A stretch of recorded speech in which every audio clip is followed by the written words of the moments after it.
Hi ಸ್ನೇಹಿತರೆ, ನಾನು ನಂಜನಾಯ್ಕ್, ಸ್ಪರ್ಧಾ ಕರ್ನಾಟಕ ಅಕಾಡೆಮಿ ಶಿವಮೊಗ್ಗದಿಂದ. ಸ್ನೇಹಿತರೆ, ಇವತ್ತು ನಾನು HSTR 2015 ಅಂದರೆ ಪ್ರೌಢಶಾಲಾ ಶಿಕ್ಷಕರ ಹುದ್ದೆಗೆ ಸಂಬಂಧಪಟ್ಟಂತೆ 2015ನೇ ಇಸವಿಯಲ್ಲಿ ಏನು ಎಕ್ಸಾಮ್ ನಡೀತಲ್ಲ, ಆ ಎಕ್ಸಾಮಲ್ಲಿ ಕೇಳಿರುವಂತಹ ಈ ಸಮಾಜ ವಿಜ್ಞಾನ ವಿಷಯಕ್ಕೆ ಸಂಬಂಧಪಟ್ಟಂತೆ ಕೆಲವೊಂದು ಪ್ರಶ್ನೆಗಳನ್ನು ನಾನು ಇವತ್ತು ಅನಾಲಿಸಿಸ್ ಮಾಡ್ತಾ ಹೋಗ್ತೀನಿ. ಸ್ನೇಹಿತರೆ, ಅದಕ್ಕಿಂತ ಮುಂಚಿತವಾಗಿ ಸ್ಪರ್ಧಾ ಕರ್ನಾಟಕ ಅಕಾಡೆಮಿ ಶಿವಮೊಗ್ಗದಲ್ಲಿ ಇಲ್ಲಿ ಕೊಟ್ಟಿರುವಂತಹ ಎಲ್ಲ ಒಂದು ಸ್ಪರ್ಧಾತ್ಮಕ ಪರೀಕ್ಷೆಗಳಿಗೆ ನಮ್ಮಲ್ಲಿ ತರಬೇತಿ ನೀಡಲಾಗುತ್ತೆ. ನಮ್ಮಲ್ಲಿ ಆಫ್ಲೈನ್ ಕ್ಲಾಸಸ್ಗಳು ಕೂಡ ಅವೈಲಬಲ್ ಇರುತ್ತೆ. ಹಾಗೆ ಸ್ನೇಹಿತರೆ, ಮಾಕ್ ಟೆಸ್ಟು ಇರುತ್ತೆ. ಪ್ರತಿ ವಾರನೂ ಕೂಡ ಮಾಕ್ ಟೆಸ್ಟನ್ನು ಮಾಡ್ತೀವಿ. ಹಾಗೆ 24x7 ಲೈಬ್ರರಿನೂ ಕೂಡ ಈ ಸ್ಪರ್ಧಾ ಕರ್ನಾಟಕ ವತಿಯಿಂದ ಇಲ್ಲಿ ನಿಮಗೆ ಸಿಗುತ್ತೆ. ಸ್ನೇಹಿತರೆ, ಇದರ ಬಗ್ಗೆ ಹೆಚ್ಚಿನ ಮಾಹಿತಿ ಏನಾದರೂ ಬೇಕಿದ್ರೆ ಇಲ್ಲಿ ಕೊಟ್ಟಿರುವಂತಹ ನಂಬರಿಗೆ ಕಾಲ್ ಮಾಡಿ ಅದರ ಬಗ್ಗೆ ಮಾಹಿತಿಯನ್ನು ಪಡ್ಕೊಳ್ಳಿ. ಹಾಗೆ ಸ್ನೇಹಿತರೆ, ಈ ಒಂದು 2015ರಲ್ಲಿ ಏನು ಸಮಾಜ ವಿಜ್ಞಾನ ಪತ್ರಿಕೆಯಲ್ಲಿ ಕೇಳಿರುವಂತಹ ಕೆಲವೊಂದು ಪ್ರಶ್ನೆಗಳಲ್ಲಿ ಇವತ್ತು ಮೊದಲನೇ ಪ್ರಶ್ನೆಗೆ ಹೋಗೋಣ. ಯಾವ ರೀತಿ ಪ್ರಶ್ನೆಯನ್ನು ಕೇಳ್ತಾ ಬಂದ ನೋಡಿ ಸ್ನೇಹಿತರೆ, ಇಲ್ಲಿ ಕೆಲವೊಂದು ಸ್ಥಳಗಳನ್ನು ಕೊಟ್ಟಿದ್ದಾನೆ. ಅವು ಏನು ಇಂಪಾರ್ಟೆಂಟ್ ಅಂತ ನೋಡಬೇಕು. ಒಂದು ಪಣಂಬೂರು ಅಂತ ಇದೆ, ಎರಡನೇದು ಮಲ್ಪೆ ಅಂತ ಇದೆ, ಹಾಗೆ ಕಾರವಾರ ಮತ್ತು ಮರವಂತೆ. ಇವುಗಳು ಯಾವುದಕ್ಕೆ ಸಂಬಂಧಪಟ್ಟಿದೆ ಅಂತ ಕೇಳಿರುವಂಥದ್ದು. 4 ಆಪ್ಷನ್ಸ್ಗಳನ್ನು ನೋಡೋದಾದರೆ ಇವು ವಾಣಿಜ್ಯ ಬೆಳೆಗಳು ಅಂತ ಇದೆ, ಎರಡನೇದು ನಾರುಗಳು ಅಂತ ಇದೆ, ಮೂರನೇದು ಬೀಚುಗಳು, ನಾಲ್ಕನೇದು ಶ್ರೇಣಿಗಳು ಅಂತ ಇದೆ. ಸ್ನೇಹಿತರೆ, ಈ ಒಂದು ಸಮಾಜ ವಿಜ್ಞಾನ ವಿಷಯದಲ್ಲಿ ನಾವು ಓದ್ತಾ ಹೋದಾಗ ಅಲ್ಲಿ ಪಾರ್ಟ್ ಮಾಡ್ಕೊಳ್ತೀವಿ ನಾವು. ಒಂದು ಹಿಸ್ಟ್ರಿ ಬರುತ್ತೆ, ಇತಿಹಾಸಕ್ಕೆ ಸಂಬಂಧಪಟ್ಟಂತೆ, ಇನ್ನೊಂದು ಭೂಗೋಳಕ್ಕೆ ಸಂಬಂಧಪಟ್ಟಂತೆ, ಹಾಗೆ ವಾಣಿಜ್ಯ ಅಂತ ಒಂದು ಬರುತ್ತೆ, ಪೌರನೀತಿ ಅಂತ ಬರುತ್ತೆ ಅಥವಾ ರಾಜ್ಯಶಾಸ್ತ್ರ ಅಂತೇಳಿ, ಮತ್ತು ಅರ್ಥಶಾಸ್ತ್ರ ಎನ್ನುವಂತಹ ವಿಷಯಗಳು ಬರ್ತವೆ. ಅಷ್ಟು ವಿಷಯಗಳನ್ನು ನೀವು ಸ್ಟಡಿ ಮಾಡ್ತಾ ಹೋದಾಗ ಪ್ರಶ್ನೆಗಳು ಯಾವ ಏರಿಯಾದ ಮೇಲೆ ಕೇಳಿದಾನಂತ ಫಸ್ಟ್ ನಮಗೆ ಗೊತ್ತಿರಬೇಕಾಗತ್ತೆ. ಸ್ನೇಹಿತರೆ, ಇದು ಕೇಳಿರುವಂತಹ ಪ್ರಶ್ನೆ ಭೂಗೋಳಕ್ಕೆ ಸಂಬಂಧಪಟ್ಟಂತೆ ಇದೆ. ನೋಡಿ, ಜಿಯೋಗ್ರಫಿ ರಿಲೇಟೆಡ್ ಕ್ವಶನ್ಸ್ ಆಗಿರೋದ್ರಿಂದ ನಾವು ಈ ಭೂಗೋಳ ವಿಷಯವನ್ನು ನೀವು ಅಧ್ಯಯನ ಮಾಡ್ತಾ ಹೋದಾಗ ಅಪ್ ಟು ನಾವು 5th to 12th ಕೂಡ ಆ ಜಿಯೋಗ್ರಫಿ ಸಬ್ಜೆಕ್ಟನ್ನು ಓದಬೇಕಾಗತ್ತೆ ಈ ಒಂದು HSTR ಎಕ್ಸಾಮಿಗೆ. ಹಾಗಾದರೆ ಇಲ್ಲಿ ಕೇಳಿರುವಂತಹ ಪ್ರಶ್ನೆಗೆ ನಾವು ಆನ್ಸರ್ ಮಾಡೋದಾದರೆ ಅದಕ್ಕಿಂತ ಮುಂಚಿತವಾಗಿ ಈ ಜಿಯೋಗ್ರಫಿ ಸಬ್ಜೆಕ್ಟನ್ನು ನೀವು ಓದ್ತಾ ಹೋಗೋದಾದರೆ ಅದನ್ನು ಫಸ್ಟ್ ಪಾರ್ಟ್ ಮಾಡಿಕೊಂಡು ಸ್ಟಡಿ ಮಾಡಬೇಕಾಗತ್ತೆ. ಹೇಗೆ ಪಾರ್ಟ್ ಮಾಡಿಕೊಂಡು ಸ್ಟಡಿ ಮಾಡಬೇಕು ನೋಡಿ ಸ್ನೇಹಿತರೆ, ಈ ಇಡೀ ಭೂಗೋಳ ವಿಷಯ ಅಂತ ಕಂದಾಗ ನಾವು ಅದನ್ನು ಫಸ್ಟ್ ಆಫ್ ಆಲ್ 4 ಪಾರ್ಟ್ ಮಾಡಿಕೊಂಡು ಸ್ಟಡಿ ಮಾಡ್ತೀವಿ. ಆ 4 ಪಾರ್ಟ್ ಯಾವುದು ಅಂತ ಗೊತ್ತಿರಬೇಕು. ನೋಡಿ, ಒಂದನೇದಾಗಿ ನಾವು ಕರ್ನಾಟಕ ಜಿಯೋಗ್ರಫಿ ಅಂತ ಓದ್ತೀವಿ. ಓಕೆ, ಕರ್ನಾಟಕ ಜಿಯೋಗ್ರಫಿ ಅಥವಾ ಕರ್ನಾಟಕ ಭೂಗೋಳ ಅಂತ. ಎರಡನೇದಾಗಿ ನಾವು ಸ್ಟಡಿ ಮಾಡೋದಾದರೆ ಇಂಡಿಯನ್ ಜಿಯೋಗ್ರಫಿ. ಮೂರನೇದಾಗಿ ಓದೋದಾದರೆ ಇದನ್ನು ಫಿಸಿಕಲ್ ಜಿಯೋಗ್ರಫಿ. ನಾಲ್ಕನೇದಾಗಿ ನೋಡೋದಾದರೆ ವರ್ಲ್ಡ್ ಜಿಯೋಗ್ರಫಿ ಅಂತ ತೊಗೊಳ್ತೀವಿ. ಕ್ಲಿಯರ್? ನೋಡಿ, ಈ 4 ಪಾರ್ಟ್ ಮಾಡಿಕೊಂಡು ನಾವು ಸ್ಟಡಿ ಮಾಡ್ತಾ ಹೋಗಬೇಕು. ಇಂಡಿಯಾ ಭಾರತದ ಭೂಗೋಳ, ಕರ್ನಾಟಕ ಮತ್ತು ಪ್ರಾಪಂಚಿಕ ಭೂಗೋಳ ಮತ್ತು ಪ್ರಾಕೃತಿಕ ಭೂಗೋಳ ಅಂಥೇಳಿ ಡಿವೈಡ್ ಮಾಡಿಕೊಂಡು ನಾವು ಸ್ಟಡಿ ಮಾಡೋದಾದರೆ ಕೇಳುವಂಥ ಪ್ರತಿಯೊಂದು ಪ್ರಶ್ನೆಗೂ ಕೂಡ ನಾವು ಈಸಿಯಾಗಿ ಆನ್ಸರ್ ಮಾಡಬೇಕು. ಓಕೆ ಸ್ನೇಹಿತರೆ, ಹಾಗಾದರೆ ಇಲ್ಲಿ ಕೊಟ್ಟಿರುವಂತಹ ಪಣಂಬೂರು, ಮಲ್ಪೆ, ಕಾರವಾರ, ಮರವಂತೆ ಯಾವುದಕ್ಕೆ ಸಂಬಂಧಪಟ್ಟಿದ್ದಾವೆ ಅಂತ ಕೇಳಿದಾಗ ಇವೆಲ್ಲವೂ ಕೂಡ ಕರ್ನಾಟಕದಲ್ಲಿ ಕಂಡುಬರುವಂತಹ ಪ್ರಮುಖ ಬೀಚ್ಗಳಾಗಿರ್ತವೆ. ಹಾಗಾದರೆ ಈ ಪ್ರಶ್ನೆ ಯಾವ ಏರಿಯಾದಿಂದ ಬಂದಿದೆ ಅಂತ ಕೇಳಿದಾಗ ಇದು ಕರ್ನಾಟಕ ಜಿಯೋಗ್ರಫಿಯ ಪ್ರಶ್ನೆ ಆಗಿರುತ್ತೆ. ಈ ನೋಡಿ, ಇಷ್ಟು ಪ್ರಮುಖವಾದಂತಹ ಬೀಚುಗಳಾಗಿದ್ದಾವೆ. ಈ ಒಂದೊಂದೇ ಬೀಚನ್ನು ನಾವು ನೋಡ್ತಾ ಹೋದಾಗ ನೋಡಿ, ಪಣಂಬೂರು ಎನ್ನುವಂತಹ ಬೀಚು ಯಾವ ಜಿಲ್ಲೆಯಲ್ಲಿ ಕಂಡುಬರುತ್ತಪ್ಪ ಅಂದರೆ ಇದು ದಕ್ಷಿಣ ಕನ್ನಡ ಜಿಲ್ಲೆಯಲ್ಲಿ ಕಂಡುಬರುತ್ತೆ. ಓಕೆ, ಜಿಲ್ಲಾವಾರು ಮಾಹಿತಿ ತಗೊಂಡಾಗ ಇದು ದಕ್ಷಿಣ ಕನ್ನಡ ಜಿಲ್ಲೆ. ನೋಡಿ, ಮಲ್ಪೆ ಎಂಬುದು ಯಾವ ಜಿಲ್ಲೆಯಲ್ಲಿರುವಂಥದ್ದು? ಇದು ಉಡುಪಿ ಜಿಲ್ಲೆಯಲ್ಲಿ ಕಂಡುಬರುವಂತಹ ಒಂದು ಬೀಚ್ ಆಗಿರುತ್ತೆ. ನೆಕ್ಸ್ಟು ಕಾರವಾರ ಎಂಬುದು ಇದು ಉತ್ತರ ಕನ್ನಡ, ಯಾವುದು ಉತ್ತರ ಕನ್ನಡ ಜಿಲ್ಲೆಯಲ್ಲಿ ಕಂಡುಬರುವಂತಹ ಒಂದು ಬೀಚ್ ಆಗಿರುತ್ತೆ. ನೋಡಿ, ಮರವಂತೆನೂ ಸಹ ಎಲ್ಲಿದೆಯಪ್ಪ ಅಂದರೆ ಇದು ಉಡುಪಿ ಜಿಲ್ಲೆಯಲ್ಲಿ ಕಂಡುಬರುವಂಥದ್ದು. ಕೆಲವೊಂದು ಎಕ್ಸಾಮಲ್ಲಿ ಏನು ಮಾಡ್ತಾನೆ, ನೇರವಾಗಿ ಅಷ್ಟನ್ನು ಕೊಟ್ಬಿಟ್ಟು ಇದು ಯಾವ ಕೆಟಗರಿಗೆ ಸೇರುತ್ತಂತ ಪ್ರಶ್ನೆ ಕೇಳಿದ್ದಾನೆ. ಹಾಗೆ ಕೆಲವೊಂದು ಮತ್ತು ಎಕ್ಸಾಮ್ ನೋಡಿದಾಗ ಮಲ್ಪೆ ಎಂಬುದು ಯಾವ ಜಿಲ್ಲೆಯಲ್ಲಿ ಕಂಡುಬರುತ್ತಂತನೂ ಕೂಡ ಕೇಳ್ಬೋದು. ನೋಡಿ ಸ್ನೇಹಿತರೆ, ಇಷ್ಟು ಬೀಚುಗಳಲ್ಲಿ ಈ ಕಾರವಾರ ಬೀಚ್ ಇದೆಯಲ್ಲ, ಆ ಬೀಚ್ ಇಂಪಾರ್ಟೆಂಟ್ ಏನಪ್ಪ ಅಂದರೆ ಇದನ್ನು ರವೀಂದ್ರನಾಥ ಠಾಗೂರ್ ಬೀಚ್ ಅಂತಾನೆ ಕರಿತೀವಿ. ಜಿಲ್ಲಾವಾರು ನೋಡಿದಾಗ ಯಾವ ಜಿಲ್ಲೆಯಲ್ಲಿ ಕಂಡುಬರುತ್ತೆ? ಅದು ಉತ್ತರ ಕನ್ನಡ ಜಿಲ್ಲೆಯಲ್ಲಿ ಕಂಡುಬರುತ್ತೆ. ಸೊ ಹಾಗೆ ಸ್ನೇಹಿತರೆ ಮತ್ತೆ ಹಲವಾರು ಬೀಚಸ್ಗಳನ್ನು ನಾವು ನೋಡ್ಬೋದು ಕರ್ನಾಟಕದಲ್ಲಿ. ನೋಡಿ, ಓಂ ಬೀಚ್ ಅಂತ ಕಂಡುಬರುತ್ತೆ, ಇದು ಉತ್ತರ ಕನ್ನಡ ಜಿಲ್ಲೆಯಲ್ಲಿ ಕಂಡುಬರೋದು. ಗೋಕರ್ಣ ಬೀಚ್ ಅಂತ ಕಂಡುಬರುತ್ತೆ. ನೆಕ್ಸ್ಟು ಮಲ್ಪೆ ಬೀಚ್ ಅಂತೂ ಇಲ್ಲಿ ಕೊಟ್ಟಿದ್ದಾನೆ. ಸೋಮೇಶ್ವರ ಬೀಚ್ ಅಂತ ಕಂಡುಬರುತ್ತೆ, ಅದು ದಕ್ಷಿಣ ಕನ್ನಡ ಜಿಲ್ಲೆಯಲ್ಲಿ ಕಂಡುಬರುವಂಥದ್ದು. ಹೀಗೆ ಹಲವಾರು ಬೀಚ್ಗಳು ನಮ್ಮಲ್ಲಿ ಕಂಡುಬರುವಂಥದ್ದು. ಸೊ ಇದು ಕರ್ನಾಟಕದ ಒಂದು ಭೂಗೋಳದಲ್ಲಿ ಕೇಳಿರುವಂಥ ಒಂದು ಪ್ರಶ್ನೆ. ಇಷ್ಟು ಕೂಡ ಯಾವ ಕೆಟಗರಿಗೆ ಸೇರುತ್ತಪ್ಪ ಅಂದರೆ ಇವು ಬೀಚ್ಗಳಾಗಿರ್ತವೆ. ಓಕೆ ಸ್ನೇಹಿತರೆ, ಎರಡನೇ ಪ್ರಶ್ನೆಗೆ ಹೋಗೋಣ. ಸುಗಂಧ ದ್ರವ್ಯ, ಸಾಬೂನು ಮತ್ತು ಔಷಧಿಗಳನ್ನು ತಯಾರಿಸಲು ಬಳಸುವ ಈ ಮರವು ವಿಶೇಷವಾಗಿ ಕರ್ನಾಟಕದಲ್ಲಿ ಬೆಳೆಯುತ್ತದೆ. ಭಾಳ ಸಿಂಪಲ್ ಆಗಿರುವಂತಹ ಒಂದು ಪ್ರಶ್ನೆ ಆಗಿರುತ್ತೆ. ಸೊ ನೋಡಿ, ಎಷ್ಟೊಂದು ಸ್ಟೇಟ್ಮೆಂಟ್ ವೈಸಲ್ಲಿ ಕ್ವಶನ್ಸನ್ನು ರೈಸ್ ಮಾಡಿದ್ದಾನೆ. ಅದಕ್ಕೆ ನೇರವಾಗಿ ನಾವು ಆನ್ಸರ್ ಅಂತ ನೋಡಿದಾಗ ಇಲ್ಲಿ 4 ಮರಗಳನ್ನು ಕೊಟ್ಟಿದ್ದಾನೆ. ಯಾವ್ಯಾವ ಮರ ಇದೆ? ತೇಗದ ಮರ ಇದೆ, ಸಾಲ್ ಮರ ಇದೆ, ಶ್ರೀಗಂಧದ ಮರ ಇದೆ ಮತ್ತು ಬೀಟೆ ಮರ ಅಂತ. ಸೊ ನಮಗೆಲ್ಲ ಗೊತ್ತಿರೋ ಹಾಗೆ ನಮ್ಮ ಕರ್ನಾಟಕ ಯಾವುದರಲ್ಲಿ ಫೇಮಸ್ಸು ಅಂತ ಕೇಳಿದರೆ ಅದು ಶ್ರೀಗಂಧದ ಮರವನ್ನು ಬೆಳೆಯುವಂತಹ ಇಡೀ ಭಾರತದಲ್ಲೇ ಮೊದಲ ರಾಜ್ಯ ಯಾವುದಾಗಿರುತ್ತಪ್ಪ ಅಂದರೆ ಕರ್ನಾಟಕ. ನೋಡಿ, ಈ ಕರ್ನಾಟಕಕ್ಕೆ ಸಂಬಂಧಿಸಿದಂತೆ ಕರ್ನಾಟಕವನ್ನು ಕಮ್ಮತ್ತು ನಾಡು ಅಂತಲೂ ಕೂಡ ಕರೀತಾರೆ. ಕೇಳಿರ್ಬೋದು ನೀವು, ಕಮ್ಮತ್ತು ನಾಡು ಅಂತ ಕರೀತಾರೆ. ಸೊ ಯಾಕೆ ಇದನ್ನು ಕಮ್ಮತ್ತು ನಾಡು ಅಂತ ಕರೀತಾರಪ್ಪ ಅಂದರೆ, ಅಥವಾ ಸುಹಾಸಿತ ನಾಡು ಅಂತ ಕರಿತೀವಿ. ಯಾಕಂದರೆ ಇಡೀ ಭಾರತದಲ್ಲಿ, ನಮ್ಮ ಭಾರತದಲ್ಲಿ ಅತಿ ಹೆಚ್ಚು ಶ್ರೀಗಂಧದ ಮರವನ್ನು, ಓಕೆ, ಯಾವ ಮರವನ್ನು? ಶ್ರೀಗಂಧದ ಮರವನ್ನು ಬೆಳೆಯುವಂತಹ ರಾಜ್ಯ ಯಾವುದು ಅಂತ ಕೇಳಿದರೆ ಅದು ನಮ್ಮ ಕರ್ನಾಟಕವಾಗಿರುತ್ತೆ. ಕ್ಲಿಯರ್? ಇಡೀ ಭಾರತದಲ್ಲಿ ಹೆಚ್ಚಿನ ಶ್ರೀಗಂಧದ ಮರವನ್ನು ಬೆಳೆಯುವಂಥ ರಾಜ್ಯ ಯಾವುದು? ಕರ್ನಾಟಕ. ಹಾಗಾಗಿ ಕರ್ನಾಟಕವನ್ನು ಶ್ರೀಗಂಧದ ನಾಡು ಅಂತಲೂ ಕೂಡ ನಾವು ಕರೆಯುವಂಥದ್ದು. ಸೊ ಈ ಶ್ರೀಗಂಧವನ್ನು ಬಳಸಿಕೊಂಡು ಸುಗಂಧ ದ್ರವ್ಯಗಳನ್ನು, ಸಾಬೂನನ್ನು ಮತ್ತು ಔಷಧಿಗಳನ್ನು ಕೂಡ ತಯಾರಿಸಲು ಬಳಸುವುದರಿಂದ ಇದು ತುಂಬಾ ಫೇಮಸ್ ಆಗಿರುವಂಥ ಒಂದು ಮರವಾಗಿರುತ್ತೆ. ಹಾಗೆ ಸ್ನೇಹಿತರೆ, ಈ ಮರಗಳನ್ನು ಆಧಾರವಾಗಿ ಇಟ್ಕೊಂಡು ಹೇಗೆಲ್ಲ ಪ್ರಶ್ನೆಗಳನ್ನು ಕೇಳ್ತಾ ಬರ್ತಾನಂದರೆ, ನೋಡಿ, ತೇಗ ಮತ್ತು ಬೀಟೆ ಮರಗಳು. ಸೊ ಇದು ಯಾವ ಕಾಡಿನ ಪ್ರಮುಖ ಲಕ್ಷಣಗಳು ಅಂತಲೂ ಕೂಡ ಕೇಳ್ಬೋದು. ತೇಗ ಮತ್ತು ಬೀಟೆ ಮರಗಳು ಯಾವ ಕಾಡಿನ ಲಕ್ಷಣ ಅಂತ ಕೇಳಿದಾಗ, ಸೊ ಇದು ನಿತ್ಯ ಹರಿದ್ವರ್ಣ ಕಾಡಿನ ಪ್ರಮುಖ ಲಕ್ಷಣವಾಗಿರುತ್ತೆ. ಎವರ್ಗ್ರೀನ್ ಫಾರೆಸ್ಟ್ ಅಂತ ಏನು ಕರಿತೀವಲ್ಲ. ಸೊ ನೋಡಿ, ಈ ನಿತ್ಯ ಹರಿದ್ವರ್ಣ ಕಾಡುಗಳಲ್ಲಿ ತೇಗದ ಮರ ಮತ್ತು ಬೀಟೆ ಮರಗಳನ್ನು ಮತ್ತು ಸಾಲ್ ಮರಗಳನ್ನು ಬೆಳಿತೀವಿ. ಅದರಲ್ಲಿ ಈ ಶ್ರೀಗಂಧದ ಮರ ಅನ್ನೋದು ಭಾಳ ಇಂಪಾರ್ಟೆಂಟು. ಅದು ಯಾವ ಕಾಡಿನ ಪ್ರಮುಖ ಲಕ್ಷಣವಾಗಿರುತ್ತಪ್ಪ ಅಂದರೆ ಎಲೆ ಉದುರುವ ಕಾಡುಗಳು, ಡೆಸಿಡ್ಯೂಸ್ ಫಾರೆಸ್ಟ್ ಅಂತ ಕರಿತೀವಿ. ಈ ಎಲೆ ಉದುರುವ ಕಾಡಿನಲ್ಲಿ ಅತಿ ಹೆಚ್ಚು ಕಂಡುಬರುವಂತಹ ಮರ ಯಾವುದು ಅಂತ ಕೇಳಿದಾಗ ಅದು ಶ್ರೀಗಂಧದ ಮರವಾಗಿರುತ್ತೆ. ಸೊ ನಮ್ಮ ಕರ್ನಾಟಕದಲ್ಲಿ ಬಿಳಿಗಿರಿ ರಂಗನ ಬೆಟ್ಟ, ಮಲೆ ಮಹದೇಶ್ವರ ಬೆಟ್ಟ, ಹಾಗೆ ಗೋಪಾಲ ಸ್ವಾಮಿ ಬೆಟ್ಟ, ಈ ಚಾಮರಾಜನಗರ ಭಾಗದಲ್ಲಿ ಈ ಮರಗಳನ್ನು ಹೆಚ್ಚಾಗಿ ನೋಡ್ಬೋದು. ಅಲ್ಲಿ ಎಲೆ ಉದುರುವ ಕಾಡುಗಳು ಅಲ್ಲಿ ಹೆಚ್ಚಾಗಿ ಕಂಡುಬರುತ್ತೆ. ಕ್ಲಿಯರ್? ಹಾಗಾದ್ರೆ ಶ್ರೀಗಂಧದ ಮರ ಅನ್ನುವಂಥದ್ದು ಯಾವ ಕಾಡಿನ ಲಕ್ಷಣ ಅಂತ ಕೇಳಿದ್ರೆ ಏನು ಆನ್ಸರ್ ಮಾಡಬೇಕಾಗತ್ತೆ ನಾವು? ಎಲೆ ಉದುರುವ ಕಾಡಿನ ಪ್ರಮುಖ ಲಕ್ಷಣವಾಗಿರುತ್ತೆ. ಸೊ ಇದು ಎರಡನೇ ಪ್ರಶ್ನೆಗೆ ಸರಿ ಉತ್ತರ ಯಾವುದಪ್ಪ ಅಂದರೆ ಮೂರನೇದಾಗಿರುತ್ತೆ. ಸ್ನೇಹಿತರೆ, ಮೂರನೇ ಪ್ರಶ್ನೆಗೆ ಹೋಗೋಣ. ಭೀಮಾ, ಕೊಯ್ನಾ, ತುಂಗಭದ್ರಾ, ಘಟಪ್ರಭಾ ಮತ್ತು ಮಲಪ್ರಭಾ. ನೋಡಿ, ಈ ನದಿಯ ಉಪನದಿಗಳು ಅಂತ ಕೇಳಿದೆ. ಅಂದರೆ ಯಾವ ನದಿಯ ಉಪನದಿಗಳು? ಭೀಮಾ, ಕೊಯ್ನಾ, ತುಂಗಭದ್ರಾ, ಘಟಪ್ರಭಾ ಮತ್ತು ಮಲಪ್ರಭಾ ಅಂತ ಕೇಳಿರುವಂಥದ್ದು. ಇದು ಎಕ್ಸಾಮಲ್ಲಿ ಬಂದಿರುವಂಥ ಪ್ರಶ್ನೆ 2015ರಲ್ಲಿ.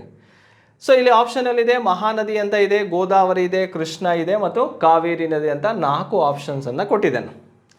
ಸೊ ಸ್ನೇಹಿತರೆ, ಭೀಮಾ, ಕೊಯ್ನಾ, ತುಂಗಭದ್ರಾ, ಘಟಪ್ರಭಾ ಮತ್ತು ಮಲಪ್ರಭಾ ನದಿಗಳು ಯಾವ ನದಿಯ ಉಪನದಿ ಆಗಿರುತ್ತಪ್ಪ ಅಂದರೆ ಅದು ಕೃಷ್ಣಾ ನದಿಯ ಉಪನದಿ ಆಗಿರುತ್ತೆ. ಅದು ನಮಗೆ ಕ್ಲಿಯರ್ ಇರಬೇಕು.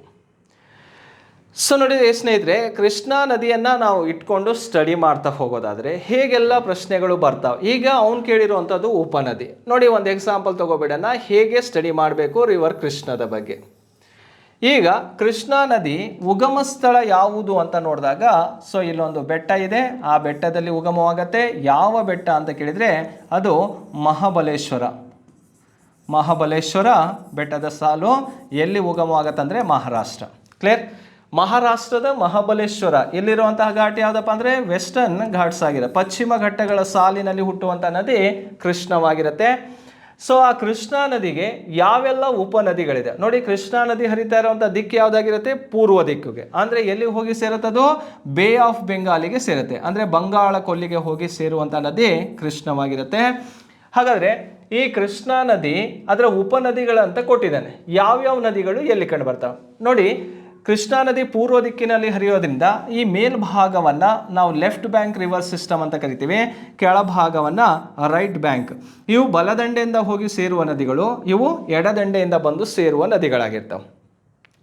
ನೋಡಿ ಇಲ್ಲಿ ಫಸ್ಟು ರೈಟ್ ಬ್ಯಾಂಕ್ ರಿವರ್ ಸಿಸ್ಟಮ್ಗಳು ಯಾವ್ಯಾವ್ದಿದೆ ಅಂತ ನೋಡ್ಕೋಬೇಕಾಗತ್ತೆ. ನೋಡಿ ಮೊದಲನೇ ನದಿಗೆ ಹೋಗೋಣ. ಒಂದನೇದು ಕೊಯ್ನಾ ಅಂತ ಇದೆ, ರಿವರ್ ನೇಮ್ ಏನು ಕೊಯ್ನಾ. ಸೊ ಇಲ್ಲಿ ಆಪ್ಷನಲ್ಲೂ ಕೂಡ ಇದೆ ಕೊಯ್ನಾ ಅಂತ. ಸೊ ಕೊಯ್ನಾ ಆದಮೇಲೆ ವರ್ಣ ಅಂತ ಕಂಡುಬರುತ್ತೆ, ವರ್ಣ ನದಿ ಹೆಸರು ವರ್ಣ. ನೆಕ್ಸ್ಟು ಮತ್ತೊಂದು ನದಿ ಯಾವುದಪ್ಪ ಅಂದರೆ ಪಂಚಗಂಗಾ, ಪಂಚಗಂಗಾ. Next river Doodhganga, Doodhganga. ಅದಾದ ನಂತರ Ghataprabha, Ghataprabha. Then Malaprabha, Malaprabha. Last one ಯಾವುದನ್ನು ನೋಡ್ತೀವಿ, ತುಂಗಭದ್ರಾ, TB, ತುಂಗಭದ್ರಾ ನದಿ. ನೋಡಿ ಕೊಯ್ನಾ, ವರ್ಣ, ಪಂಚಗಂಗಾ, ದೂದ್ಗಂಗಾ, ಘಟಪ್ರಭಾ, ಮಲ್ಲಪ್ರಭಾ, ತುಂಗಭದ್ರಾ ನದಿಗಳು ಇವು ಯಾವ ನದಿಯ ಉಪನದಿ ಅಂದರೆ ಕೃಷ್ಣಾ ನದಿಯ ಉಪನದಿಯಾಗಿರುತ್ತೆ. ಆಲ್ರೆಡಿ ನೋಡಿ ಕೊಯ್ನಾ ಇದೆ, ತುಂಗಭದ್ರಾ ಇದೆ, ಘಟಪ್ರಭಾ ಇದೆ, ಮಲಪ್ರಭಾ ಇದೆ. ಸೊ ಇವೆಲ್ಲವೂ ಕೂಡ ಯಾವ ದಂಡೆಯಿಂದ ಹೋಗಿ ಸೇರ್ತಾ ಇರುವಂಥದ್ದು, ಬಲದಂಡೆಯ ನದಿಗಳು, ರೈಟ್ ಬ್ಯಾಂಕ್ ರಿವರ್ ಸಿಸ್ಟಮ್ ಆಗಿರ್ತವೆ. ಹಾಗೆ ಎಡದಂಡೆಯ ನದಿಗಳು ಯಾವ್ಯಾವ್ದಿದ್ದಾವೆ, ಸೊ ಅವನ್ನು ಕೂಡ ನಾವು ಕಾನ್ಸಂಟ್ರೇಟ್ ಮಾಡಬೇಕು. ಏರ್ಲಾ, ಏರ್ಲಾ ಅಂತ ನದಿ ಇದೆ. ನೆಕ್ಸ್ಟು ಡೋಣಿ ಅಂತ ನದಿ ಕಂಡು ಬರುತ್ತೆ, ರಿವರ್ ಡೋಣಿ. ನೆಕ್ಸ್ಟ್ ರಿವರ್ ಯಾವುದಪ್ಪ ಅಂದರೆ ಭೀಮಾ ಅಂತ ಕಂಡು ಬರುತ್ತೆ, ಭೀಮಾ. ಸೊ ನೆಕ್ಸ್ಟ್ ರಿವರ್ ಯಾವುದಪ್ಪ ಅಂದರೆ ರಿವರ್ ಮೂಸಿ ಅಂತ ಕಂಡು ಬರುತ್ತೆ. ಸೊ ಇದು ಯಾವ ದಂಡೆಯ ನದಿಗಳಾಗಿರ್ತವೆ, ಲೆಫ್ಟ್ ಬ್ಯಾಂಕ್ ರಿವರ್ ಸಿಸ್ಟಮ್. ಇದರಲ್ಲಿ ಕೊಟ್ಟಿರುವಂಥ ನದಿ ಯಾವ್ದು ನೋಡಿ, ಭೀಮಾ ನದಿ. ಒಟ್ಟಾರೆಯಾಗಿ ಲೆಫ್ಟ್ ಮತ್ತು ರೈಟ್ ಎರಡನ್ನ ಸೇರಿಬಿಟ್ಟು ಈ ರಿವರ್ ಸಿಸ್ಟಮ್ ಬಗ್ಗೆ ಪ್ರಶ್ನೆಯನ್ನು ಕೇಳಿದ್ದಾನೆ. ಸೊ ಕೊಟ್ಟಿರುವಂತಹ ಮೂರನೇ ಪ್ರಶ್ನೆಗೆ ಸರಿ ಉತ್ತರ ಯಾವುದಿದೆ, ಕೃಷ್ಣಾ ನದಿ. ನೋಡಿ ಸ್ನೇಹಿತರೆ, ಈ ನದಿಗಳ ಬಗ್ಗೆ ನೀವು ಸ್ಟಡಿ ಮಾಡ್ತಾ ಹೋಗೋದಾದರೆ ಸೊ ಈ ಪ್ಯಾಟರ್ನನ್ನು ಇಟ್ಕೊಂಡು ಸ್ಟಡಿ ಮಾಡಬೇಕಾಗತ್ತೆ. ಅಂದರೆ ನಮಗೆ ಲೆಫ್ಟ್ ಬ್ಯಾಂಕು, ರೈಟ್ ಬ್ಯಾಂಕ್, ಕೆಲವೊಂದು ಎಕ್ಸಾಮಲ್ಲಿ ಇಲ್ಲಿ ಬರೀ ಉಪನದಿಗಳು ಯಾವುದಂತ ಕೊಟ್ಟಿದ್ದಾನೆ. ಇನ್ನೂ ಕೆಲವೊಂದು ಎಕ್ಸಾಮಲ್ಲಿ ಏನು ಮಾಡ್ತಾರೆ, ಬಲದಂಡೆಯಿಂದ ಸೇರುವ ನದಿ ಯಾವುದು ಅಥವಾ ಎಡದಂಡೆಯಿಂದ ಬಂದು ಸೇರುವಂತಹ ನದಿಗಳು ಯಾವುದು. ಸೊ ಈ ರೀತಿ ಪ್ರಶ್ನೆಯನ್ನು ಕೆಟ್ಟಾಗ ಸೊ ನಾವು ಈ ಒಂದು ಮ್ಯಾಪ್ ರೀತಿಯಲ್ಲಿ ರೀಡ್ ಮಾಡಿದರೆ ನಮಗೆ ಕ್ಲಿಯರ್ ಆಗ್ತಾ ಹೋಗುತ್ತೆ ಈ ರಿವರ್ ಸಿಸ್ಟಮ್ ಅನ್ನೋದು. ಓಕೆ, ಸೊ ಇದು ಕೂಡ ಯಾವುದಕ್ಕೆ ಸಂಬಂಧಿಸಿದಂದರೆ ಕರ್ನಾಟಕ ಜಿಯೋಗ್ರಫಿಯಲ್ಲಿ ಕೇಳಿರುವಂತಹ ಒಂದು ಪ್ರಶ್ನೆಯಾಗಿರುತ್ತೆ. ಸ್ನೇಹಿತರೆ, ನಾಲ್ಕನೇ ಪ್ರಶ್ನೆಗೆ ಹೋಗೋಣ. ನೋಡಿ, ಭಾರತದ ಅತ್ಯಂತ ಎತ್ತರದ ಜಲಪಾತ ಯಾವುದು ಅಂತ ಕೇಳಿದ್ದಾನೆ. ಹೈಯೆಸ್ಟ್ ವಾಟರ್ಫಾಲ್ ಇನ್ ಇಂಡಿಯಾ, ಅತಿ ಎತ್ತರವಾದ ಜಲಪಾತ ಯಾವುದು? ಆಪ್ಷನಲ್ಲಿ ಏನಿದೆ, ಬಲ್ಮುರಿ ಇದೆ, ಜೋಗ್ ಫಾಲ್ಸ್ ಇದೆ, ಅಬ್ಬೆ ಫಾಲ್ಸ್ ಮತ್ತು ಹೊಗೇನಕಲ್ ಫಾಲ್ಸ್ ಅಂತೇಳಿ ಕಂಡುಬರುತ್ತೆ. ಸ್ನೇಹಿತರೆ, ಫಸ್ಟು ಈ ಜಲಪಾತಗಳು ಯಾವ ನದಿಯಿಂದ ಆಗಿದೆ ಅಂತ ನೋಡ್ಕೊಬಿಡೋಣ. ಹಾಗೆ ಇದು ಕೂಡ ಯಾವ ಒಂದು ಏರಿಯಾಕ್ಕೆ ಸಂಬಂಧಿಸಿದೆ ಅಂದರೆ ಇದು ಕರ್ನಾಟಕದ ಭೂಗೋಳಕ್ಕೆ ಸಂಬಂಧಿಸಿರುವಂತಹ ಒಂದು ಪ್ರಶ್ನೆಯಾಗಿರುತ್ತೆ, ಕರ್ನಾಟಕ ಜಿಯೋಗ್ರಫಿಯ ಕ್ವಶನ್. ಸೊ ಇಲ್ಲಿ ಬಲ್ಮುರಿ ಅಂತ ಇದೆ, ಬಲ್ಮುರಿ ಮತ್ತು ಎಡಮುರಿ ಅಂತ ಕೇಳಿರ್ಬೋದು. ಸೊ ಯಾವ ನದಿಗೆ ಆಗಿರೋದು ಅಂತ ಕೇಳಿದರೆ ಇದು ಕಾವೇರಿ ನದಿಯಿಂದ ಆದಂತಹ ಒಂದು ಜಲಪಾತ. ಬಲ್ಮುರಿ, ಎಡಮುರಿ ಮೈಸೂರು ಜಿಲ್ಲೆಯಲ್ಲಿ ಕಂಡುಬರುವಂತಹ ಒಂದು ಫಾಲ್ಸ್. ಹಾಗೆ ಜೋಗ್ ಫಾಲ್ಸ್ ಎಂಬುದು ಇದು ಯಾವ ನದಿಯಿಂದ ಆಗಿರೋದಪ್ಪ ಅಂದರೆ ರಿವರ್ ಶರಾವತಿ. ಕ್ಲಿಯರ್, ರಿವರ್ ಯಾವುದು, ಶರಾವತಿ, ಶಿವಮೊಗ್ಗ ಜಿಲ್ಲೆಯಲ್ಲಿ ಕಂಡುಬರುವಂತಹ ಒಂದು ಫಾಲ್ಸ್ ಆಗಿರುತ್ತೆ. ನೋಡಿ, ಅಬ್ಬೆ ಫಾಲ್ಸ್, ಅಬ್ಬೆ ಫಾಲ್ಸ್ ಎಲ್ಲಿ ಕಂಡುಬರುತ್ತಪ್ಪ ಅಂದರೆ ಸೊ ಇದು ಲಕ್ಷ್ಮಣ್ ತೀರ್ಥ. ಯಾವ ನದಿ, ಲಕ್ಷ್ಮಣ ತೀರ್ಥ ನದಿಯಿಂದ ಆಗಿರುವಂಥದ್ದು. ಸೊ ಇದು ಕೊಡಗು ಜಿಲ್ಲೆಯಲ್ಲಿ ಕಂಡುಬರುವಂತಹ ಒಂದು ಫಾಲ್ಸ್. ಹೊಗೇನಕಲ್ ಫಾಲ್ಸ್ ಎನ್ನುವಂಥದ್ದು ಇದು ಕೂಡ ಕಾವೇರಿ ನದಿಯಿಂದ ನಿರ್ಮಾಣವಾದಂತಹ ಒಂದು ಜಲಪಾತ. ರಿವರ್ ಯಾವುದು, ಕಾವೇರಿ. ಹಾಗಾದರೆ ಈ ಜಲಪಾತ ಎಲ್ಲಿದೆ ಅಂತ ಕೇಳಿದರೆ ಸೊ ರಾಮನಗರ, ಕನಕಪುರ ಭಾಗದಲ್ಲಿ ಕಂಡುಬರುತ್ತೆ ಹೊಗೇನಕಲ್ ಫಾಲ್ಸ್. ನೋಡಿ, ಎರಡು ಫಾಲ್ಸ್ಗಳು ರಿವರ್ ಕಾವೇರಿಯಿಂದ ಆಗಿರೋದು. ಒಂದು ಜೋಗ್ ಫಾಲ್ಸ್ ಶರಾವತಿ, ಇನ್ನೊಂದು ಲಕ್ಷ್ಮಣ್ ತೀರ್ಥ. ಇರ್ಪು ಮತ್ತು ಅಬ್ಬೆ ಫಾಲ್ಸ್ ಅಂತಂದು ಲಕ್ಷ್ಮಣ್ ತೀರ್ಥ ನದಿಯಿಂದ ಆಗಿರೋಂಥದ್ದು. ನೋಡಿ, ಏನಿಲ್ಲ ಅಂದರೂ ಒಂದು 25ರಿಂದ 30 ಫಾಲ್ಸ್ಗಳ ಬಗ್ಗೆ ನಾವು ತಿಳ್ಕೊಂಡಿರಬೇಕಾಗತ್ತೆ ಎಕ್ಸಾಮ್ ಪಾಯಿಂಟ್ ಆಫ್ ವ್ಯೂ ನೋಡ್ತಾ ಹೋದಾಗ. ಸ್ನೇಹಿತರೆ, ಇಲ್ಲಿ ಕೇಳಿರುವಂಥ ಪ್ರಶ್ನೆ ಭಾರತದ ಅತ್ಯಂತ ಎತ್ತರವಾದ ಜಲಪಾತ ಯಾವುದಂದರೆ 4 ಆಪ್ಷನನ್ನು ತಗೊಂಡಾಗ ಅತಿ ಎತ್ತರವಾದ ಜಲಪಾತ ಯಾವುದು, ಜೋಗ್ ಜಲಪಾತ. ಕ್ಲಿಯರ್. ಸೊ ನೋಡಿ, ಇದು 253 ಮೀಟರಷ್ಟು ಎತ್ತರವನ್ನು ಹೊಂದಿದೆ. ಯಾವ ಜಿಲ್ಲೆಯಲ್ಲಿದೆ ಅಂತ ಕೇಳಿದರೆ ಇದು ಶಿವಮೊಗ್ಗ ಜಿಲ್ಲೆಯಲ್ಲಿರುವಂತಹ ಒಂದು ಜಲಪಾತವಾಗಿರುತ್ತೆ. ಡಿಸ್ಟಿಕ್ ಕೇಳಿದರೆ ಯಾವುದು, ಶಿವಮೊಗ್ಗ ಜಿಲ್ಲೆಯಲ್ಲಿ ಕಂಡುಬರುತ್ತೆ ಜೋಗ್ ಫಾಲ್ಸ್. ಈ ಜೋಗ್ ಫಾಲ್ಸು 4 ಕವಲುಗಳ ಮೂಲಕ ನೀರು ಕೆಳಗಡೆ ಬೀಳತ್ತೆ. ರಾಜ, ರಾಣಿ, ರೂರಲ್, ರಾಕೆಟ್ ಅಂದಿರುವಂತಹ 4 ಕವಲುಗಳ ಮೂಲಕ ನೀರು ಬೀಳತ್ತೆ. ಹಾಗಾಗಿ ಇದು ಭಾರತದ ಅತ್ಯಂತ ಎತ್ತರವಾದ ಜಲಪಾತ ಅಂತಲೂ ಕೂಡ ಇದು ಕನ್ಸಿಡರ್ ಮಾಡಿರೋದನ್ನು ನಾವು ನೋಡ್ಬೋದು. ನೋಡಿ, 4ನೇ ಪ್ರಶ್ನೆಗೆ ಸರಿ ಉತ್ತರ 2ನೇದಾಗಿರುತ್ತೆ. ನೆಕ್ಸ್ಟ್ ಹೋಗೋಣ, 5ನೇ ಪ್ರಶ್ನೆಗೆ ಹೋಗೋಣ. ನಿಫೆನ ಪೂರ್ಣ ರೂಪ ಏನು? ನಿಫೆ ಅಂತ ಕೇಳಿದ್ದಾನೆ. ಕ್ಲಿಯರ್? ನಿಫೆನ ಪೂರ್ಣ ರೂಪ ಏನು? ನಿಫೆ. ರೈಟ್. ಹಾಗಾದರೆ ಈ ನಿಫೆನ ಪೂರ್ಣ ರೂಪ ಏನು? ಫಸ್ಟ್ ಇದು ಅರ್ಥ ಮಾಡ್ಕೊಳ್ಳಿ. ನಿಫೆ ಎಂಬುದು ಎಲ್ಲಿ ಕಂಡು ಬರುತ್ತೆ? ನಾನು ಅವಾಗಲೇ ಪಾರ್ಟ್ ಮಾಡಬೇಕಾದ್ರೆ ಹೇಳಿದೆ, ಇದು ಪ್ರಾಕೃತಿಕ ಭೂಗೋಳದಲ್ಲಿ. ಎಲ್ಲಿದೆ ಇದು? ಪ್ರಾಕೃತಿಕ ಭೂಗೋಳದಲ್ಲಿ ಕಂಡುಬರುವಂತಹ ಒಂದು ವಿಷಯವಾಗಿರುತ್ತೆ. ಫಿಸಿಕಲ್ ಜಿಯೋಗ್ರಫಿಯಲ್ಲಿ ಭೂಮಿಯ ಅಂತರಾಳದ ರಚನೆ ಅಂತ ಕಂಡುಬರುತ್ತೆ. ಇನ್ನರ್ ಸ್ಟ್ರಕ್ಚರ್ ಆಫ್ ಅರ್ತ್ ಅಂತ ಕಂಡುಬರುತ್ತೆ. ಇದೇ ನೋಡಿ, ಭೂಮಿಯ ಅಂತರಾಳದ ರಚನೆಯನ್ನು ನೋಡಿದಾಗ ಭೂಮಿಯ ಅಂತರಾಳದ ರಚನೆಯನ್ನು ನಾವು 3 ಪಾರ್ಟಾಗಿ ಡಿವೈಡ್ ಮಾಡ್ಕೊಳ್ತೀವಿ. ಆ 3 ಪಾರ್ಟ್ ಯಾವುದಪ್ಪ ಅಂದರೆ, ಫಸ್ಟ್ ಒನ್ನು ಕ್ರಸ್ಟ್ ಅಂತ. ಫಸ್ಟ್ ಒನ್ ಕ್ರಸ್ಟ್, ಓಕೆ, ಶಿಲಾಗೋಳ ಅಂತ ಕರಿತೀವಿ. 2ನೇದು ಯಾವುದಪ್ಪ ಅಂದರೆ ಮ್ಯಾಂಟಲ್ ಅಂತ ಕರಿತೀವಿ. ಸೆಕೆಂಡ್ ಒನ್ ಯಾವುದು? ಮ್ಯಾಂಟಲ್, ಅಥವಾ ಇದನ್ನು ಮಿಶ್ರಗೋಳ ಅಂತಲೂ ಕೂಡ ಕರಿತೀವಿ, ಮಿಶ್ರಗೋಳ. ನೆಕ್ಸ್ಟ್ 3ನೇದು ಯಾವುದು? ಕೇಂದ್ರಗೋಳ, ಕೋರ್ ಅಂತ ತೊಗೊಳ್ತೀವಿ. ಕೋರ್, ಕೇಂದ್ರಗೋಳ. ಕ್ರಸ್ಟ್ ಇದೆ, ಮ್ಯಾಂಟಲ್ ಇದೆ ಮತ್ತು ಕೋರ್ ಕಂಡು ಬರುತ್ತೆ. ಈ 3 ಕೂಡ ಭೂಮಿಯ ಅಂತರಾಳದ ರಚನೆಯಲ್ಲಿ ನೋಡಿರ್ತೀವಿ. ನೋಡಿ, ಇದು 0 ಕಿಲೋಮೀಟರ್ ಅಂತ ಕನ್ಸಿಡರ್ ಮಾಡಿದಾಗ, ಅರ್ತ್ ಸರ್ಫೇಸಿಂದ ನಾವು ಸ್ಟಾರ್ಟ್ ಮಾಡಿದರೆ 0 ಕಿಲೋಮೀಟರಿಂದ ಸ್ಟಾರ್ಟ್ ಮಾಡ್ತೀವಿ. ಇದು ಎಷ್ಟು ಆಳದವರೆಗೆ ಕಂಡುಬರುತ್ತಪ್ಪ ಅಂದರೆ 60 ಕಿಲೋಮೀಟರ್ ಆಳದವರೆಗೆ ಕಂಡುಬರುತ್ತೆ, 60. ನೆಕ್ಸ್ಟ್ ಇದು 2900 ಕಿಲೋಮೀಟರ್ ಅಷ್ಟು ಆಳದವರೆಗೆ ಕಂಡುಬರುತ್ತೆ. ಇದು 6371 ಕಿಲೋಮೀಟರ್ ಅಷ್ಟು ಆಳದವರೆಗೆ ಕಂಡುಬರುತ್ತೆ ಕೇಂದ್ರಗೋಳ. ಓಕೆ, ಶಿಲಾಗೋಳ ಮತ್ತು ಮಿಶ್ರಗೋಳ ಮತ್ತು ಕೇಂದ್ರಗೋಳ ಅಂತ 3 ಪಾರ್ಟಾಗಿ ಡಿವೈಡ್ ಮಾಡ್ಕೊಳ್ತೀವಿ. ಅದರ ಡೆಪ್ತ್ ಎಷ್ಟು ಆಳವನ್ನು ಹೊಂದಿರ್ತಾವಂತನೂ ಗೊತ್ತಿರಬೇಕು. ನೋಡಿ, ಇಲ್ಲಿ ನಿಫೆ ಎನ್ನುವಂಥದ್ದು ಯಾವ ವಲಯದಲ್ಲಿ ಕಂಡುಬರುತ್ತೆ? ಇಲ್ಲಿ ಬೇರೆ ಬೇರೆ ಹೆಸರುಗಳನ್ನು ಕೊಟ್ಟಿದ್ದಾರೆ. ನಮಗೆ ಯಾವ ವಲಯದಲ್ಲಿ ನಿಫೆ ಅಂತ ಕಂಡುಬರುತ್ತೆ ಅಂತ ಕೇಳಿದಾಗ, ಅದು ಕೇಂದ್ರಗೋಳದಲ್ಲಿ ಕಂಡುಬರುವಂಥ ಪ್ರಮುಖ ಖನಿಜವಾಗಿರುತ್ತೆ. ಹಾಗಾದರೆ ಈ ನಿಫೆ ಅನ್ನುವಂಥದ್ದು ಕೋರಲ್ಲಿ ಕಂಡುಬಂದರೆ ಅದರ ಅರ್ಥ ಏನು ಅಂತ ಕೇಳಿದಾಗ, ನಿಕ್ಕಲ್ ಮತ್ತು ಫೆರಸ್ ಅಂತ. ನಿಕ್ಕಲ್ ಮತ್ತು ಕಬ್ಬಿಣವನ್ನು ಏನಂತ ಕರಿತೀವಿ ನಾವು? ನಿಫೆ ಅಂತ ಕರಿತೀವಿ. ಕ್ಲಿಯರ್ ಮಾಡ್ಕೊಳ್ಳಿ, ಇದು ಭೂಮಿಯ ಅಂತರಾಳದ ರಚನೆಯಲ್ಲಿ, ಇನ್ನರ್ ಸ್ಟ್ರಕ್ಚರ್ ಆಫ್ ಅರ್ಥಲ್ಲಿ ಕಂಡುಬರುವಂಥದ್ದು ಕೋರ್ ಭಾಗದಲ್ಲಿ ಕಂಡುಬರುತ್ತೆ. ನಿಫೆ ಅಂದರೆ ನಿಕ್ಕಲ್ ಮತ್ತು ಫೆರಸ್ ಅಂತೇಳಿ ಅರ್ಥವನ್ನು ಕೊಡುತ್ತೆ. ಅಲ್ಲಿ ಕಂಡುಬರುವಂತಹ ಪ್ರಮುಖ ಖನಿಜ ಅಂದರೆ ನಿಕ್ಕಲ್ ಮತ್ತು ಕಬ್ಬಿಣವಾಗಿರುತ್ತೆ.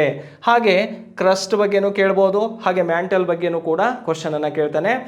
ಈ ಭೂಮಿಯ ಅಂತರಾಳದ ರಚನೆಯನ್ನು ಕ್ಲೀನಾಗಿ ಓದ್ಕೊಬಿಟ್ರೆ ಎಲ್ಲೇ ಏನೇ ಪ್ರಶ್ನೆ ಕೇಳಿದ್ರು ಕೂಡ ನಾವು ಆನ್ಸರ್ ಮಾಡುವಂತಹ ಒಂದು ಸಾಮರ್ಥ್ಯ ಬೆಳೆಸ್ಕೋಬೋದು. ಓಕೆ, ನೆಕ್ಸ್ಟು 6ನೇ ಪ್ರಶ್ನೆಗೆ ಹೋಗೋಣ. ಶೀತಸಾಗರ ಪ್ರವಾಹಗಳು ಧ್ರುವ ಪ್ರದೇಶದಲ್ಲಿ ಪ್ರಾರಂಭವಾಗಿ ಡ್ಯಾಶ್ ಪ್ರದೇಶದ ಕಡೆಗೆ ಹರಿಯುತ್ತವೆ. ನೋಡಿ, ಈ ಪ್ರಶ್ನೆಯೂ ಕೂಡ ಫಿಸಿಕಲ್ ಜಿಯೋಗ್ರಫಿಯಲ್ಲಿರುವಂತಹ ಒಂದು ಪ್ರಶ್ನೆ, ಪ್ರಾಕೃತಿಕ ಭೂಗೋಳಕ್ಕೆ ಸಂಬಂಧಿಸಿರುವಂತಹ ಪ್ರಶ್ನೆ ಆಗಿರುತ್ತೆ. ಇಲ್ಲಿ ಓಷಿಯನ್ ಕರೆಂಟ್ಸ್ ಅಂತ ಒಂದು ಚಾಪ್ಟರ್ ಬರುತ್ತೆ. ಯಾವುದು? ಸಾಗರ ಪ್ರವಾಹಗಳು. ಸಾಗರ ಪ್ರವಾಹಗಳು ಅಂತ ಒಂದು ಕಾನ್ಸೆಪ್ಟ್ ಇದೆ. ರೈಟ್. ನೋಡಿ, ಈ ಓಷಿಯನ್ ಕರೆಂಟಿಗೆ ಸಂಬಂಧಪಟ್ಟಂತೆ ಸಾಗರ ಪ್ರವಾಹಗಳಲ್ಲಿ 2 ರೀತಿಯಾದಂತಹ ಸಾಗರ ಪ್ರವಾಹಗಳನ್ನು ನಾವು ಕಾನ್ಸಂಟ್ರೇಟ್ ಮಾಡ್ತಾ ಹೋಗ್ತೀವಿ. 2 ವಿಧದ ಸಾಗರ ಪ್ರವಾಹಗಳು ಕಂಡುಬರ್ತವೆ. ನೋಡಿ, ಸಮಭಾಜಕ ವೃತ್ತದಿಂದ ಈ ಕಡೆ ಧ್ರುವ ಪ್ರದೇಶ, ಇದು ಪೋಲ್, ಇದು ಕೂಡ ಪೋಲ್, ಇದು ಈಕ್ವೇಟರ್, ಸಮಭಾಜಕ ವೃತ್ತ. ಇದು 0 ಡಿಗ್ರಿ ಆಗಿರುತ್ತೆ. 0 ಡಿಗ್ರಿ ಇದು ಎಷ್ಟಿರುತ್ತಪ್ಪ ಅಂದರೆ 90 ಡಿಗ್ರಿ ಇರುತ್ತೆ. ಇದು ಕೂಡ 90 ಡಿಗ್ರಿ ಇರುತ್ತೆ. ಇದನ್ನು SP ಸೌತ್ ಪೋಲ್, ಇದನ್ನು NP ನಾರ್ತ್ ಪೋಲ್ ಅಂತಲೇ ಕರಿತೀವಿ. ಕ್ಲಿಯರ್? ಹಾಗಾದರೆ ಇಲ್ಲಿ ಕೇಳಿರುವಂತಹ ಶೀತಸಾಗರ ಪ್ರವಾಹಗಳು ಕೋಲ್ಡ್ ಕರೆಂಟಿಗೆ ಸಂಬಂಧಪಟ್ಟಂತೆ ಕೇಳಿದ್ದಾನೆ. ನೋಡಿ, ಇಲ್ಲಿ ಅರ್ಥ ಮಾಡ್ಕೊಳ್ಳಿ, ಇಲ್ಲಿ ಯಾವಾಗಲೂ ಕೂಡ ಟೆಂಪ್ರೇಚರ್ ಜಾಸ್ತಿ ಇರುತ್ತೆ, ಉಷ್ಣಾಂಶ ಜಾಸ್ತಿ ಇರುತ್ತೆ, ಸೂರ್ಯನ ನೇರ ಕಿರಣಗಳು ಬೀಳುವಂತಹ ಭಾಗವಾಗಿರುತ್ತೆ.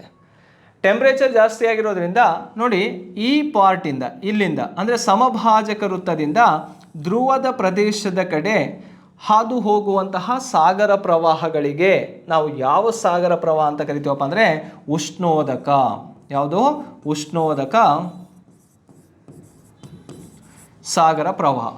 ವಾರ್ಮ್ ಕರೆಂಟ್ ಅಂತಾನೆ ಕರಿತೀವಿ. ಎಲ್ಲಿಂದ ಎಲ್ಲಿಗೆ ಹೋಗ್ತಾ ಇದೆ? ಉಷ್ಣೋದಕ ಸಾಗರ ಪ್ರವಾಹಗಳು ಬೀಸೋದು ಈಕ್ವಿಟಾರ್ ಇಂದ ಎಲ್ಲಿ ಹೋಗತಾವು? ಪೋಲ್ ಕಡೆಗೆ ಬೀಸ್ಕೊಂಡು ಹೋಗ್ತಾವೆ. ಸೊ ಅದೇ ರೀತಿ ನೋಡಿ, ಈ ಏರಿಯಾವನ್ನು ಅರ್ಥ ಆದ ನಂತರ ಶೀತೋದಕ ಸಾಗರ ಪ್ರವಾಹ ಅಂದರೆ ಏನು?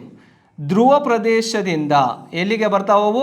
ಸಮಭಾಜಕ ವೃತ್ತದ ಕಡೆ ಬರ್ತಾವೆ. ನೋಡಿ, ಧ್ರುವ ಪ್ರದೇಶದಿಂದ ಸಮಭಾಜಕ ವೃತ್ತದ ಕಡೆ ಬಂದರೆ ಅಂತಹ ಸಾಗರ ಪ್ರವಾಹಗಳಿಗೆ ಏನಂತ ಕೊಡ್ತೀವಿ ನಾವು ಹೆಸರು? ಶೀತೋದಕ ಸಾಗರ ಪ್ರವಾಹ ಅಂತ ಕರಿತೀವಿ. ಅಂದರೆ ಕೋಲ್ಡ್ ಕರೆಂಟ್ ಆಗಿರುತ್ತೆ. ಸೊ ಒಂದು ವಾರ್ಮ್ ಕರೆಂಟ್ ಇರುತ್ತೆ, ಇನ್ನೊಂದು ಕೋಲ್ಡ್ ಕರೆಂಟ್ ಇರುತ್ತೆ. ಕೇಳಿರುವಂತಹ ಪ್ರಶ್ನೆ ಯಾವುದು? Cold current. ನೋಡಿ, ಧ್ರುವ ಪ್ರದೇಶದಲ್ಲಿ ಪ್ರಾರಂಭವಾಗ್ತಾವೆ, ಡ್ಯಾಶ್ ಪ್ರದೇಶದ ಕಡೆಗೆ ಹರಿದು ಬರ್ತಾವ ಅಂತ ಕೇಳ್ತಾರೆ. ಎಲ್ಲಿ ಬರ್ತಾ ಇದಾವವು? ಸಮಭಾಜಕ ವೃತ್ತದ ಕಡೆ ಬರ್ತಾ ಇದ್ದಾವೆ. ಸೊ ಇದನ್ನೇ ನಾವು ಕೋಲ್ಡ್ ಕರೆಂಟ್ ಅಂತ ಕರಿತೀವಿ. ಈಗ ಆಪ್ಷನ್ ಅಲ್ಲಿ ನೋಡೋಣ.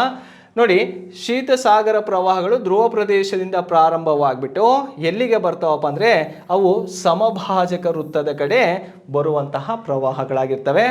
ಈ 6ನೇ ಪ್ರಶ್ನೆಗೆ ಸರಿಯಾಗಿರುವಂತಹ ಉತ್ತರ ಯಾವುದಪ್ಪ ಅಂದರೆ 4th ಒನ್ ಆಗಿರುತ್ತೆ. ಅಂದರೆ ನಾವು ಓಷಿಯನ್ ಕರೆಂಟ್ಸ್ ಎನ್ನುವಂತಹ ಒಂದು ಚಾಪ್ಟರ್ನ ಇಲ್ಲಿ ಅರ್ಥ ಮಾಡ್ಕೋಬೇಕು. ಇನ್ನು ಭಾಳಷ್ಟು ವಿಷಯಗಳು ಈ ಒಂದು ಸಾಗರದ ಪ್ರವಾಹಗಳಿದ್ದಾವೆ. ಸೊ ನಮ್ಮಲ್ಲಿ 5 ಮಹಾಸಾಗರಗಳಿದ್ದಾವೆ. ಅವು ಯಾವ್ಯಾವುದಪ್ಪ ಅಂದರೆ ಪೆಸಿಫಿಕ್ ಮಹಾಸಾಗರ, ಅಟ್ಲಾಂಟಿಕ್ ಮಹಾಸಾಗರ, ಹಿಂದೂ ಮಹಾಸಾಗರ, ಮತ್ತು ಆರ್ಕಿಟಿಕ್ ಮಹಾಸಾಗರ, ಮತ್ತು ಸದರ್ನ್ ಓಷನ್, ದಕ್ಷಿಣ ಸಾಗರ ಅಂಥೇಳಿ 5 ಮಹಾಸಾಗರಗಳಿದ್ದಾವೆ. ಆ 5 ಮಹಾಸಾಗರಗಳಲ್ಲಿ 3 ಸಾಗರ ಪ್ರವಾಹಗಳು ತುಂಬಾ ಇಂಪಾರ್ಟೆಂಟ್ ಆಗಿರ್ತವೆ. ಯಾಕಂದರೆ ಅವು ಎರಡೂ ಕಡೆನೂ ಕೂಡ ಗಡಿ ಹಂಚ್ಕೊಂಡಿರ್ತಾವೆ. ಎರಡೂ ಕಡೆನೂ ಅಂದರೆ ನಾರ್ತಲ್ಲೂ ವಾಟರ್ ಬಾಡಿ ಇರುತ್ತೆ, ಸೌತಲ್ಲೂ ಕೂಡ ವಾಟರ್ ಬಾಡಿ ಇರೋದ್ರಿಂದ ಇಲ್ಲಿ ಪೆಸಿಫಿಕ್, ಅಟ್ಲಾಂಟಿಕ್ ಮತ್ತು ಹಿಂದೂ ಮಹಾಸಾಗರದ ಪ್ರವಾಹಗಳಿಗೆ ಯಾವ ಹೆಸರುಗಳನ್ನು ಕೊಡ್ತೀವಿ ಅಂತಲೂ ಕೂಡ ಭಾಳಷ್ಟು ಎಕ್ಸಾಮಲ್ಲಿ ಪ್ರಶ್ನೆಗಳು ಕೇಳ್ತೇನೆ. ಸೊ ಮುಂದಿನ ವಿಡಿಯೋದಲ್ಲಿ ಆ ಪ್ರಶ್ನೆಗಳು ಬಂದಾಗ ನಾನು ಅದರ ಬಗ್ಗೆ ಚರ್ಚೆ ಮಾಡ್ತಾ ಹೋಗ್ತೀನಿ.